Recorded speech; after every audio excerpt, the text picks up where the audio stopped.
guys, how's it going? It's Brianna. Welcome to my channel or welcome back. Today we're talking about Kingdom Legendary War. That's the theme song.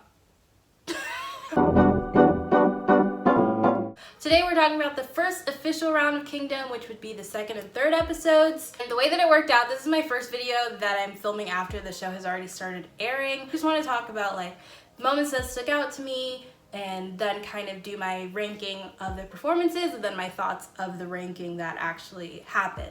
So let's get into that. So one thing that I will mention that was discussed in the first episode was the voting system, or I guess the rules of how the votes will go. 25% is expert evaluation, 25% is self-evaluation, like the groups kind of rank each other. 40% is fan votes through Who's Fans, so like global voting. And 10% is views on YouTube. I'm not the biggest fan of that kind of percentage layout. The fact that 50% is kind of based off of fans. 50% is based off of popularity to kind of keep interest in the show.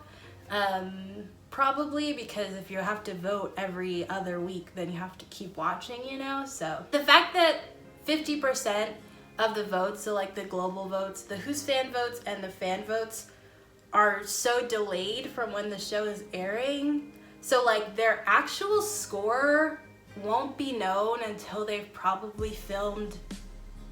Like, so right now we just finished round one.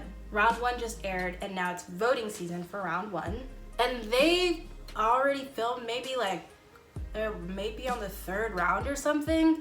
So it's like, do they actually know their place in the competition? Because half of their actual ranking is so delayed. Does that make sense? It's just confusing to me. But what they do to at least push the show forward is based off of the 50%, so the expert evaluation and the self-evaluation, and that's kind of how they decide like who the winner is and who will choose the ranking or get first pick or whatever the kind of benefit of winning first place is for that round. So that's really interesting. I'm not the biggest fan.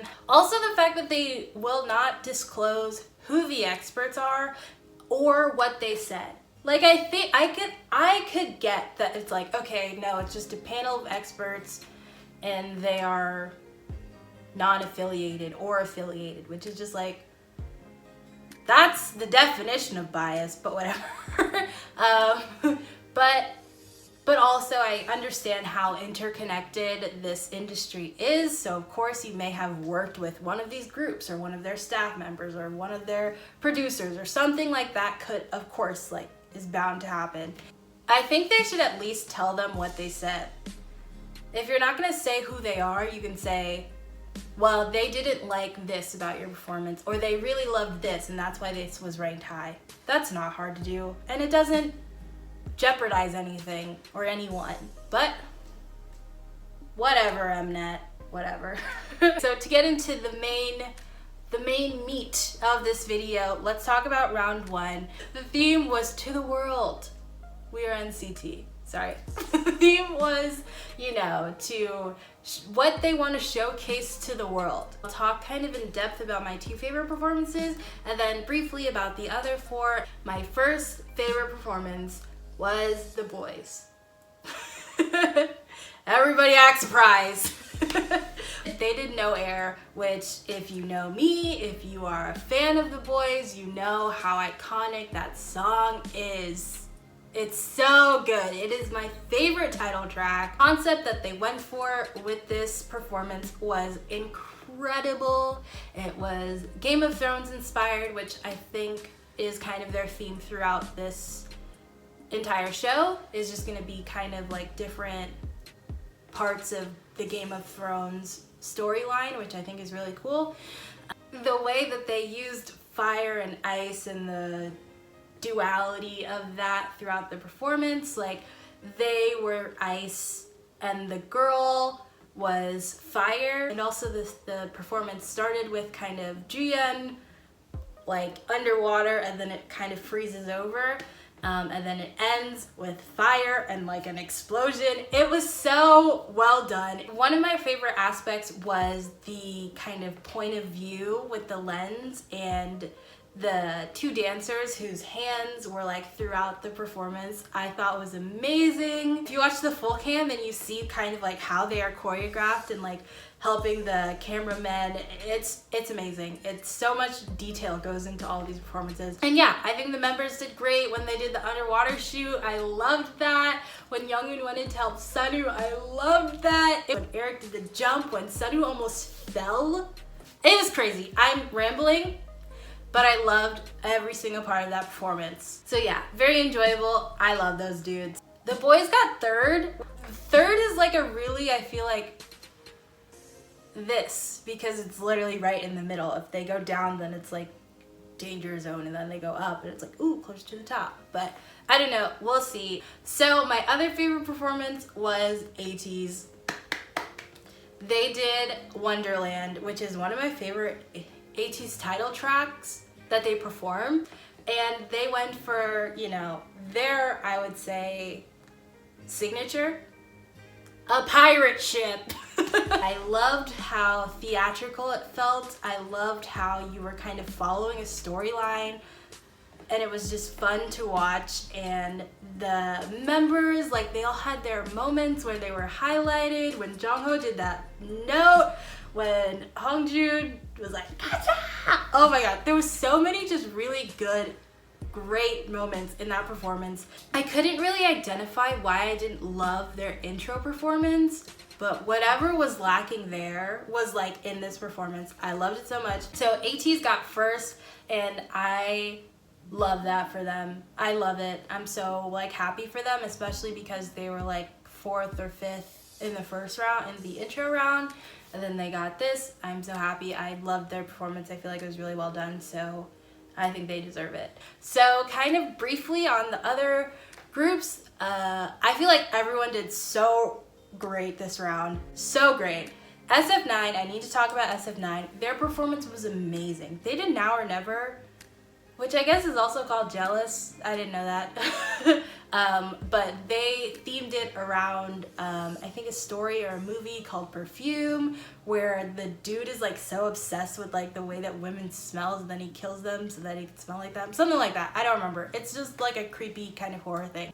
And their performance was amazing. They worked so hard, and Jaeyoon, bless his soul. I just like, that's the kind of like behind the stories that like I like when mnet shows and highlights of like how actually hard they worked and the struggles that they had. So power to them for putting on such an incredible performance. For this performance, at least for the 50% that pushes the show forward, SF9 got last.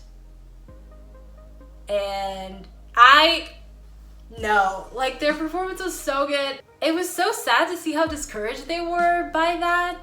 So I hope that they get a higher ranking next time. I feel like they did so good. So yeah. Next, we'll talk about Stray Kids. They did kind of a mix of Side Effects and God's Menu, and I loved this performance as well. They just brought so much energy, and when the dancers were under the sheets, that was insane. When it was like brr, brr, brr, and then oh my gosh, when it switched from Side Effects to God's Menu, so well done. I loved it. I was like, this is the shit I knew Stray Kids would bring. This is it. It was so good. There was a lot. I just think that God's Menu, whenever they perform it, it's one of those songs that it just has the right amount of energy. When it has dancers, it's just good. It's entertaining. Another kind of cool moment when all of the dancers, usually at the end of the God's Menu choreo, they bow, but at the end of this performance, the dancers all bowed to them and they stayed standing.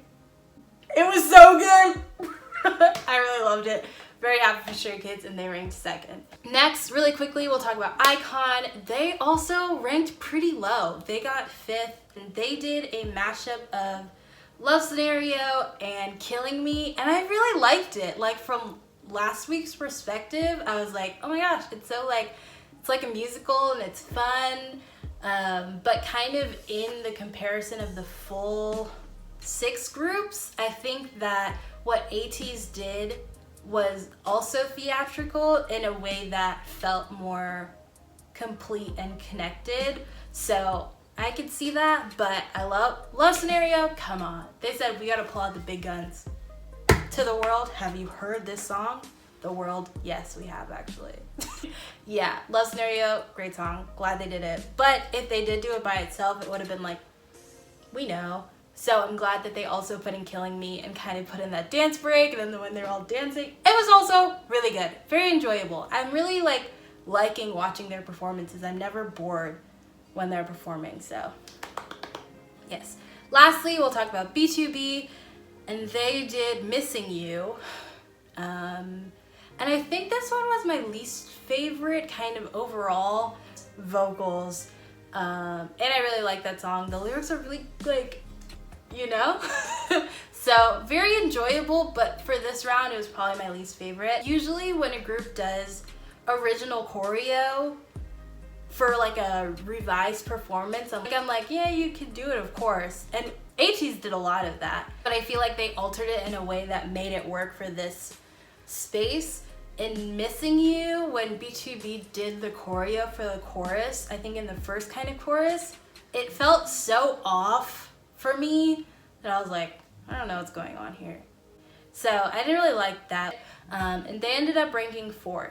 So that is everyone and everything for this round. Really interesting. I did kind of, like I mentioned in my predictions video, expect Stray Kids at the top. I expect them to stay near the top. Seeing ateez as number 1 was like so exciting. Like, good for them. They worked really hard. And they were also like doing their, I mean, all of these groups are working hard. SF9 is always doing a million things.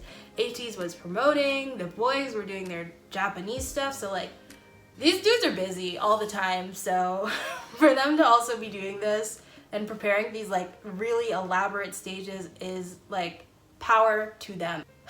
Yeah, I think that's everything that I wanted to talk about in this first video, and since it's rambly, I'll probably remember things that I want to say later. This is my last kind of thought before I leave, I promise.